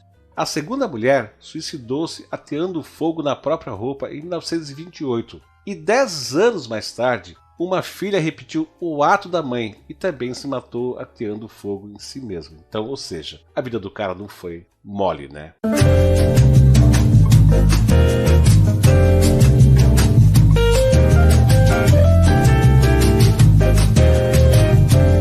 Antes de continuar, né, só fazendo um comentário aqui, você falou da Irmandade lá dos Homens Pretos. Essa Irmandade, ela existe ainda aqui no Rio de Janeiro, ela fica ali na Rua Uruguaiana, e lá funciona o Museu do Negro, que é mantido por essa Irmandade. Essa Irmandade, eu não sei se ela foi a primeira do Brasil, mas foi uma das primeiras. Ela foi criada em 1640, né? E desde então ela vem se envolvendo com essa causa, primeiro pela abolição, depois pelo direito dos negros no pós-abolição, e até hoje ela lida com esses temas, né, ligado à comunidade de afrodescendentes, não só aqui do Rio, mas de todo o Brasil. Como a gente carece, né, de museus ligados à história das pessoas negras no país, então fica aí a dica, né, para quem quiser conhecer. Fica bem no centro, do lado da estação do metrô, então é bem acessível, o Museu do Negro. É só a nível de curiosidade, ele tá nessa Rua Uruguaiana, porque no passado, né, quando essa Irmandade foi criada, essa era a rua onde terminava a cidade, então eles estavam bem no fundinho da cidade. Mas hoje em dia eles estão no meio do centro. Perfeitamente, cara. Continuando aqui, né, em São João de Meriti, né, é só aqui aproveitar. Alô, Meriti, abraço aí pros meus conterrâneos.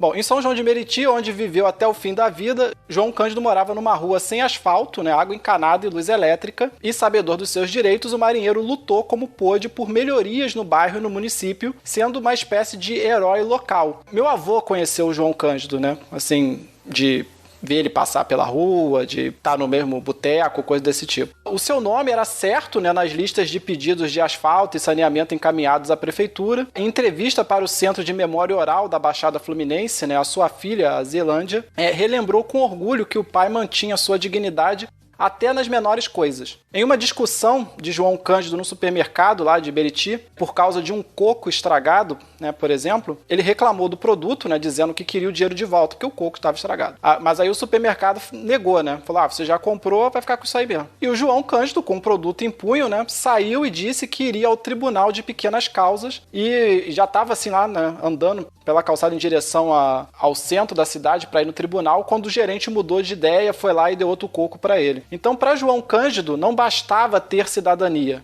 né, no papel. Era preciso exercê-la, e você exerceria a sua cidadania nessas coisas, né? Não deixando aquele 1 centavo para o mercado, por menor que fosse a coisa, você deveria brigar por ela. E apesar de ter sido expulso da Marinha, né, ele continuou a se considerar um marinheiro até o fim. Em 1953, o poderoso navio Minas Gerais ele foi desativado, né, e vendido para ser transformado em sucata. E o João Cândido, informado do fato, né, pelos jornais, ele embarcou num caique e foi até o Minas Gerais. O caique, né, para quem não sabe, é uma pequena embarcação de pesca que é muito usada aqui pelos pescadores da Guanabara, né, principalmente nessa época. Ela é semelhante a um caiaque, mas a parte superior é aberta. Né? Na noite escura e silenciosa, né, o velho marujo foi até o navio e beijou com lágrimas saudosas o casco do navio com o qual havia feito história, né, e defendido o direito e a dignidade de todo o povo. Em 1959, o jornalista cearense radicado no Rio, né, que já citou aqui algumas vezes, que é o Edmar Morel, que escreveu a biografia do Francisco José do Nascimento, ele publicou também um livro célebre chamado A Revolta da Chibata, que foi a primeira obra a enfatizar o heroísmo de João Cândido e que se baseou numa entrevista que ele realizou com o marinheiro em São João de Meriti. esse livro instituiu o nome pelo qual a revolta passou para a história, né? Foi esse livro que deu esse nome Revolta da Chibata para esse evento. Antes dessa data, o episódio era conhecido apenas como a Revolta dos Marinheiros. O jornalista Edmar Morel, né, ele havia vindo, ainda jovem, de Fortaleza para o Rio, sob a proteção do jornalista Maurício de Lacerda, só a nível de curiosidade, que é o pai, né, do político carioca que a gente sempre cita aqui no TemaCast, o Carlos Lacerda, e ele trabalhou no Jornal do Brasil e na lendária revista O Cruzeiro. Acredito que você já ouviu falar do Cruzeiro, né, Francisco? Sim, sim. Eu cheguei a pegar a revista Cruzeiro em minhas mãos quando moleque. Né, para quem não conhece, acho que talvez foi a maior revista que já existiu no Brasil, né? Era a maior em termos de popularidade e maior em termos de tamanho, porque era um revistão enorme, do tamanho de um jornal, assim. Mas eu acho que depois do Cruzeiro nunca teve nenhuma que superou ela, né? Não tenho assim, memória a respeito disso. Cruzeiro era Cruzeiro, cara. O Edmar Morel, né, também foi funcionário do Departamento de Propaganda, né, do Estado Novo, e durante a ditadura militar ele acabou perdendo os seus direitos políticos, em particular devido à sua defesa do João Cândido. Esse livro, A Revolta da Chibata, ele passou a ser perseguido pelos militares, né, a partir ali de 64, quando eles assumiram o poder, sendo declarado como literatura subversiva. Segundo o neto do Edmar Morel, né, que é o professor de história da UERJ, o Marco Morel, até mencionar a obra poderia levá-lo ali para uma visitinha ao DOPS. Nas palavras do professor Marco Morel, abre aspas, não pôde mais sobreviver da profissão de repórter, resultado da perseguição de oficiais da Marinha e seus aliados, da censura e autocensura nos grandes veículos de comunicação, embora ele tenha continuado a publicar artigos e livros e atuado como assessor sem vínculo empregatício, né? Então, quer dizer, o avô dele acabou sendo marginalizado por ter defendido o João Cândido, que é uma persona não grata das Forças Armadas Brasileiras, em particular da Marinha. Ainda em 1959, né, que foi o ano de publicação da Revolta da Chibata, João Cândido voltou ao Rio Grande do Sul para ser homenageado pelo então governador do estado do Rio Grande do Sul, o Leonel Brizola, mas a cerimônia foi suspensa por interferência da Marinha do Brasil e do governo federal, que na época era comandado pelo Juscelino Kubitschek. Em 29 de março de 1968, né, um dia depois do protesto que acabou na morte do estudante secundarista Edson Souto, né, aqui no Rio, e que provocou aquela famosa Marcha dos 100 mil, o João Cândido ele foi levado secretamente de São João de Meriti até o Museu da Imagem do Som, o MIS Rio, que já havia sido criado pelo Carlos Lacerda em 1965, e ali ele gravou um depoimento secreto sobre os eventos da Revolta da Chibata. Um dos objetivos do Museu da Imagem do Som, aqui do Rio, né, era produzir documentos sobre a história contemporânea do Brasil. E por isso eles tiveram esse interesse de registrar um depoimento pessoal do João Cândido para a posteridade. Na entrevista, né, quem entrevistou foi o historiador Hélio Silva, essa entrevista ficou arquivada, né, durante todo o período da ditadura. E nessa entrevista o João Cândido declarou, né, várias coisas sobre a vida dele, sobre a revolta. E entre as coisas que ele declarou, ele disse que ele manteve sua amizade até o fim da vida com Plínio Salgado, né? E que ele tinha orgulho de ser integralista, né? Quando mais jovem, o João Cândido ele se filiou ao integralismo. E ele manteve essa posição depois de velho. Sobre a dificuldade técnica de manobrar aqueles grandes encoraçados no espaço limitado da Guanabara, né, o João Cândido ele se sentia muito orgulhoso disso, né, ele fez questão de frisar na entrevista que, aqui abre aspas, né, para a fala dele. Muitos oficiais não conseguiam dominar o Minas Gerais, e eu tive o sobejo poder de fazer o que eles jamais fariam na Bahia do Rio de Janeiro, né, fecha aspas. Segundo o João Cândido, ele teria aceitado ser o líder dos amotinados para assegurar que entre aspas, né, a gloriosa cidade do Rio, não fosse atacada de qualquer maneira.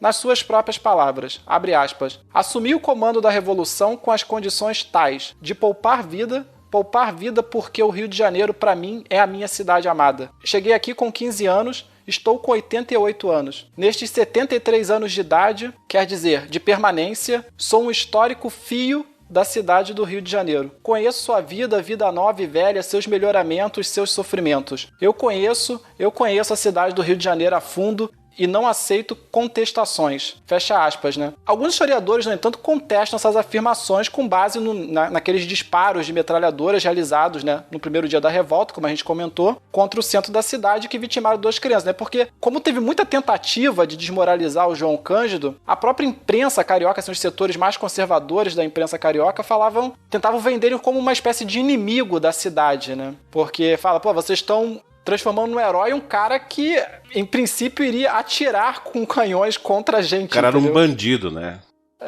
Ia destruir a cidade. Bom, se ele tivesse realmente usado os canhões do Minas Gerais e do São Paulo contra o centro do Rio, a cidade não ia acabar, mas ia destruir grande parte do patrimônio da cidade, né? Então, né, segundo esses historiadores, em 1910, o João Cândido estava no Rio ali há mais ou menos 10 anos, e ele não podia ainda ser um histórico filho da cidade. Apesar que, na minha opinião, 10 anos já é bastante tempo, né? Você viver 10 anos numa cidade, você já tem uma certa ligação com a cidade. Completamente. Outros historiadores, então, né, que defendem a sua imagem mais heróica, alegam que nas primeiras horas da revolta ele talvez não tivesse controle o suficiente sobre os revoltosos para impedir excessos e disparos acidentais. O principal historiador a contestar um mito de herói criado em torno do marinheiro é o vice-almirante reformado Hélio Leôncio Martins. Esse vice-almirante ele publicou em 1988 o livro A Revolta dos Marinheiros de 1910, que é uma espécie de resposta ao livro A Revolta da Chibata, né, do Edmar Morel. E nesse livro ele lamenta e critica a violência dos marujos contra os oficiais, os pobres oficiais da Marinha, e questiona o papel de líder, né, de João Cândido e refuta a fama de herói dada a ele e aos revoltosos. Exato, mas olha só, o João Cândido tinha 88 anos quando concedeu esse depoimento ao Museu de Imagem e Som do Rio, né, o MIS-Rio, e veio a falecer no ano seguinte, aos 89, em 6 de dezembro de 1969, no Hospital Getúlio Vargas, na capital carioca. E em 1975, a história de João Cândido virou música nas mãos do mineiro João Bosco e do carioca Aldir Blanc. A música se chama O Mestre Sala dos Mares e a letra original, no entanto, precisou ser modificada por imposição da censura. A expressão almirante negro teve de ser substituída por navegante negro. E a letra começa com os seguintes versos: há muito tempo nas águas da Guanabara, o dragão do mar reapareceu. Que é uma referência, claro, ligando João Cândido a Francisco José do Nascimento, né, o Chico da Matilde, que foi o nosso primeiro personagem desse episódio. Segundo o Aldir Blanc, ele diz o seguinte, abre aspas, tivemos diversos problemas com a censura. Ouvimos ameaças veladas de que o CENIMAR, que é o Centro de Informações da Marinha, não toleraria reverências a um marinheiro que quebrou a hierarquia e matou oficiais. Fomos várias vezes censurados, apesar das mudanças que fazíamos, tentando não mutilar o que considerávamos as ideias principais. E segundo o Aldir, o que mais lhe chocou foi quando o censor afirmou que o problema era essa tal história de negro.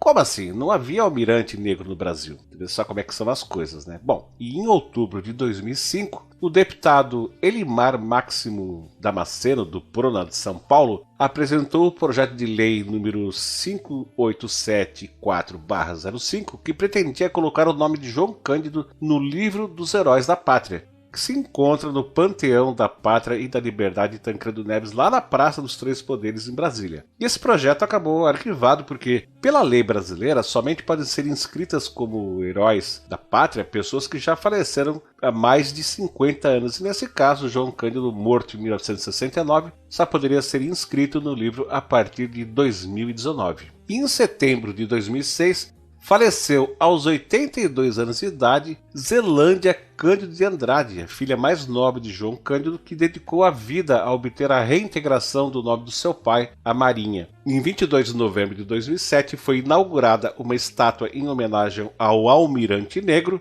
nos jardins do Museu da República no Palácio do Catete, um dos alvos dessa revolta, né? E essa estátua de corpo inteiro de João Cândido com o leme em suas mãos foi afixada de frente para o mar e de costas para o antigo Palácio do Governo Brasileiro por haver traído a própria palavra, quebrando a anistia dos marinheiros, os marinheiros rebeldes, né? E essa estátua, nessa posição, acabou incomodando alguns setores do governo e em 20 de novembro de 2008, no Dia da Consciência Negra, a estátua foi transferida dos Jardins do Catete para a Praça 15, lá no centro do Rio, num evento que contou com a presença do ex-presidente Luiz Inácio Lula da Silva, a família de João Cândido e dezenas de pessoas, né, de outras pessoas. Mas a Marinha do Brasil acabou não enviando qualquer um representante alegando não poder comemorar a memória de João Cândido, pois a corporação preza pela disciplina e pela hierarquia. Eu quero só fazer um comentário sobre isso, Francisco, porque eu acho hipocrisia da Marinha falar isso, porque nós temos revoltosos como o Siqueira Campos, como o Eduardo Gomes, que também se rebelaram contra a hierarquia, mas que eram brancos, e que virou nome de praça, nome de aeroporto...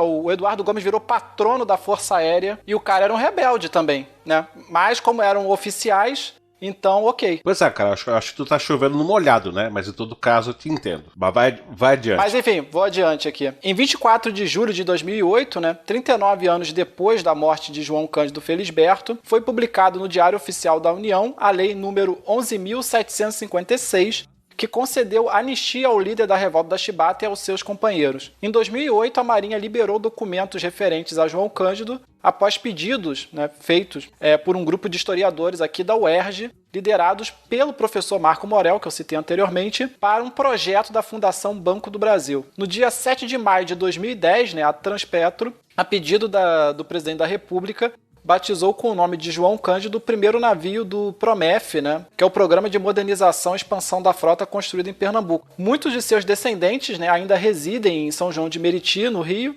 e até pouco tempo atrás, né, havia um projeto de construir aqui em São João um museu batizado de Museu Marinheiro João Cândido, né?